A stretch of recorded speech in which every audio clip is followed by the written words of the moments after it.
ઓમ નમઃ શિવાય. શિવ મહાપુરાણ ઉમા સંહિતા. સૂતજી બોલ્યા, આ પ્રમાણે વેદ વ્યાસે વરદાન પ્રાપ્ત કરી 18 પુરાણોની રચના કરી. તેના નામ આ પ્રમાણે છે: બ્રહ્મા, પદ્મા, વિષ્ણુ, શિવ, ભાગવત, ભવિષ્ય, નારદ, માર્કંડેય, અગ્નિ, બ્રહ્મવૈવર્ત, લિંગ, વરાહ, સ્કંદ, કૂર્મ, મત્સ્ય, ગરુડ, વામન, બ્રાહ્મણ. આ 18 પુરાણો છે જે યશને આપનાર છે. એમને ભણવા, સાંભળવા કે વાંચવાથી મુક્તિ પ્રાપ્ત થાય છે. આ રીતે પરાશરનો સત્યવતીથી સંગમ થયો. પછી શાંતનુ રાજાને સત્યવતી પ્રાપ્ત થઈ, એમાં શંકાને સ્થાન નથી. વ્યાસની ઉત્પત્તિ આશ્ચર્યકારક આથી જ બની. વિદ્વાન લોકો મોટાના ગુણગ્રાહી થાય, દોષને ગ્રહણ કરનારા ન બને. આ રહસ્યમય કથા પુણ્યદાયક છે. એમને ભણવાથી, સાંભળવાથી સર્વ પ્રકારના પાપો નાશ પામે છે. અધ્યાય 45. મધુ કૈટભ વધ. મુનિ બોલ્યા, હે ઋષિ, હવે આપ જગતની માતા ઉમાનું ચરિત્ર સંભળાવો. સૂતજી બોલ્યા, હે મહાત્મા પુરુષો, હવે હું ઉમા ચરિત્ર કહું છું. તમે લોકો ધન્ય છો જે ઉમા ચરિત્રને સાંભળવાની ઈચ્છા રાખે છે. સ્વારોચિષ નામના મન્વંતરમાં એક રાજા થયા, જેમનું નામ વિરજા હતું. તેમના સુરથ થયા. તે વીર પુરુષ હતા. તે સત્યવાદી તેમજ દેવી ભક્ત હતા. ઇન્દ્રના સમાન પરાક્રમી તથા તેજસ્વી તે રાજ્ય કરવા લાગ્યા. પરંતુ અન્ય 9 રાજાઓને મળીને તેમના પર આક્રમણ કરી એમની પાસેથી રાજ્ય લઈ લીધું. રાજ્યમાંથી કાઢી મૂકવામાં આવ્યા. એક દિવસ એમના મનમાં વિચાર આવ્યો કે હું ઘણો જ મંદભાગી છું, જેને કારણે હું પોતાનું રાજ્ય ખોઈ બેઠો છું. તે જ સમયે એક વૈશ્ય પણ ત્યાં આવી પહોંચ્યો. રાજાને એને દુઃખી જોયો.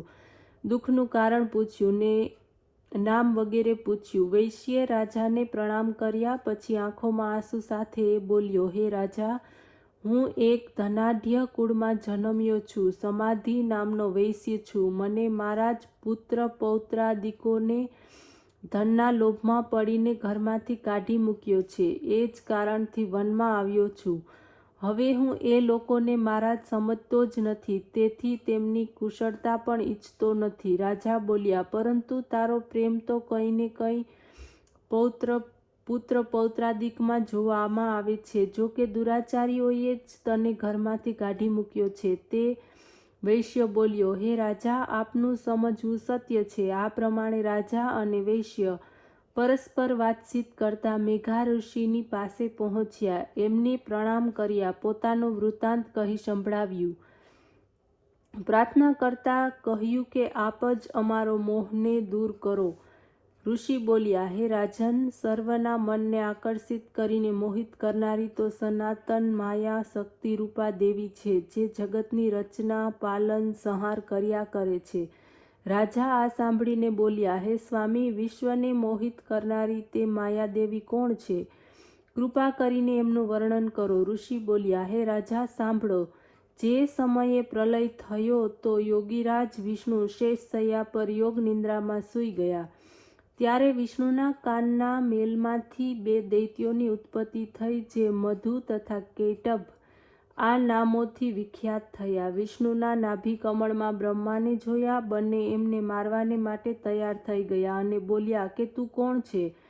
બ્રહ્માએ દૈત્યોને જોયા પછી વિષ્ણુની તથા પરમેશ્વરીની સ્તુતિ કરવા લાગ્યા અને બોલ્યા, હે મહામાયા, શરણાગતોની રક્ષા કરનાર, હે દેવી, આ દૈત્યોથી મારું રક્ષણ કરો. આપને વારંવાર મારા પ્રણામ. આપ જ એ 2 દુષ્ટ દૈત્યોને મોહિત કરી શકો તેમ છો, પણ નારાયણને જાગૃત કરો અને મારું રક્ષણ કરો. મુનિ બોલ્યા, બ્રહ્માની આ પ્રાર્થનાથી જ મહામાયા ફાલ્ગુન શુક્લ પક્ષની દ્વાદશીના દિવસે પ્રગટ થયા અને મહાકાલી નામથી પ્રસિદ્ધ થયા.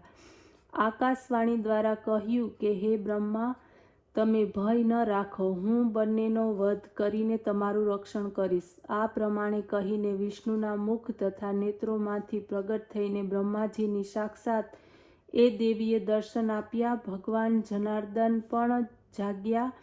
બંને દૈત્યોએ વિષ્ણુને જોયા. બંનેએ વિષ્ણુની સાથે 1000 વર્ષ સુધી દ્વંદ્વ યુદ્ધ કર્યું. એ પછી મહામાયાના પ્રભાવથી મોહિત થયેલા બંને દૈત્યો વિષ્ણુને કહેવા લાગ્યા, હે વિષ્ણુ, તમે મનોવાંછિત વરદાન માગો. વિષ્ણુ બોલ્યા, જો તમે વરદાન આપવા ઈચ્છતા હો તો એવું વરદાન આપો કે તમારું મોત મારા હાથથી જ થાય. આ સાંભળી દૈત્યો બોલ્યા, જે પૃથ્વી ઉપર જળ ન દેખાય તે જગ્યાએ તમે અમને મારી શકશો.